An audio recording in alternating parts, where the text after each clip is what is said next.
Good morning, students. We'll start off with chapter 7. I am not picking up chapter 6 for the time being, which is landforms of the earth.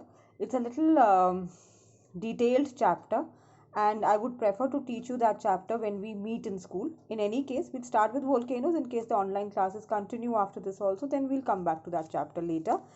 Now, volcano, we all know, we've studied about them. It's any opening or vent on the surface of the earth through which molten magma comes out along with rock fragments, gases, steam, and ash. We all know that.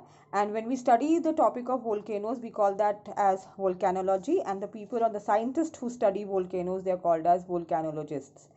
Now, volcano, we know that inside the surface of the earth there are three layers: crust, mantle, and core.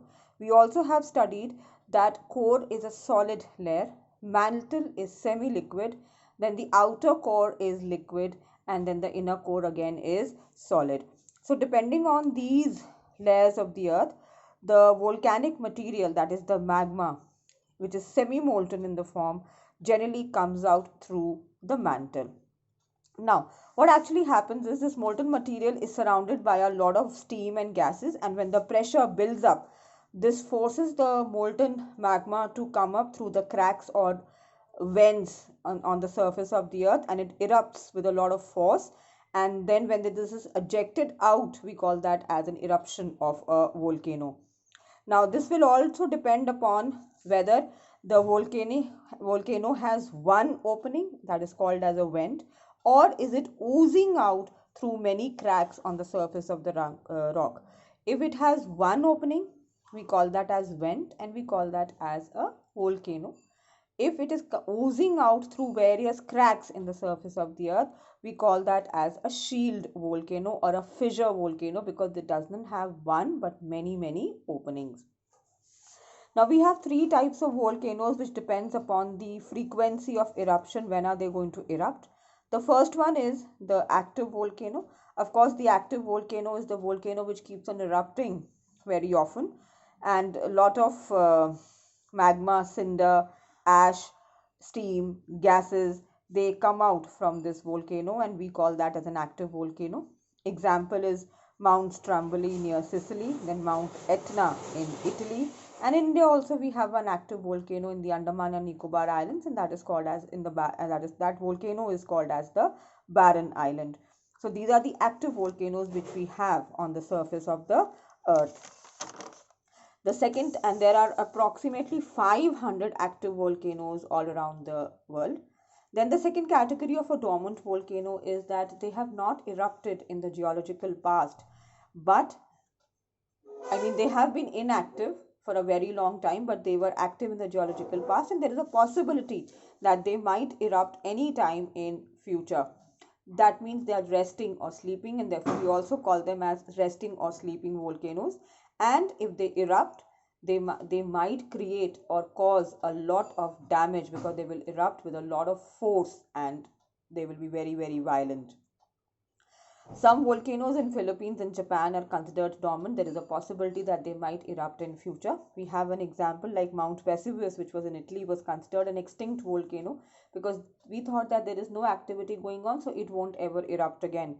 But then it erupted in the 79 AD, and it destroyed the city of Pompeii. There's a poem also written on this, and there's a chapter story also written on this. And now, of course, it has come into the list of the active volcanoes.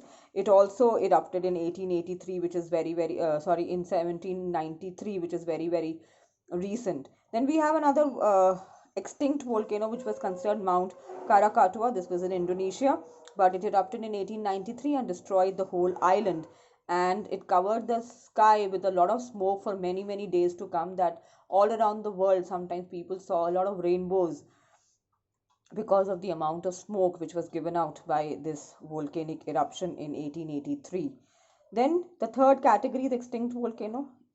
Long time back it had erupted, and there has been no activity since then. Even the magma chamber inside the surface of the earth has become dry, and it is believed that these volcanoes will never erupt again. And the example is Mount Kilimanjaro and Mount Kenya in Africa. Now, where are these volcanoes present? Most of these active volcanoes, which are 500 in number, they are present in two regions around the world, and these two belts are the regions of young fold mountain. That means a region of a lot of activity. And these are circum-Pacific belt, which is also called as a ring of fire, and the other one is mid-world mountain belt. The circum-Pacific belt, or the ring of fire, it is present along the margins of the Pacific Ocean.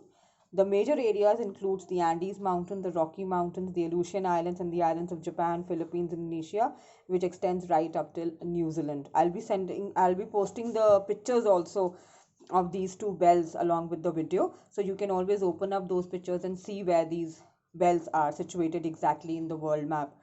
And the second one is your mid-world mountain belt.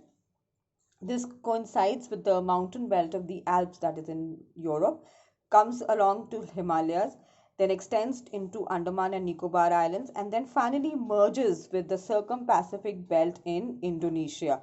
So these two belts, they join in Indonesia, but they are from different parts of the world. Now, why do we study volcanoes? We all know that volcanoes cause a lot of destruction on the surface of the earth. It destroys life and property. It also buries a lot of cultivated area under that heavy magma and lava. Then eruption might cause formation of clouds because a lot of water vapor is also given out, and this might cause rainfall. And if it has a lot of pollutant material with it, then that rainfall might be an acid rainfall. Along with that, because this rainfall occurs with a lot of force, it might cause a lot of landslides in the surrounding areas. Then of course, pollution is caused because of the eruption of a volcano. And if this volcanic eruption happens in the oceanic islands, it may cause tsunami waves, and these tsunami waves will cause a lot of destruction on the coastal areas where it occurs. Now, though we studied about the destructive effects of volcano, there are certain constructive effects of a volcano also. Now, weathering of these rocks, once the lava solidifies, becomes rock, these rocks are called as igneous rocks.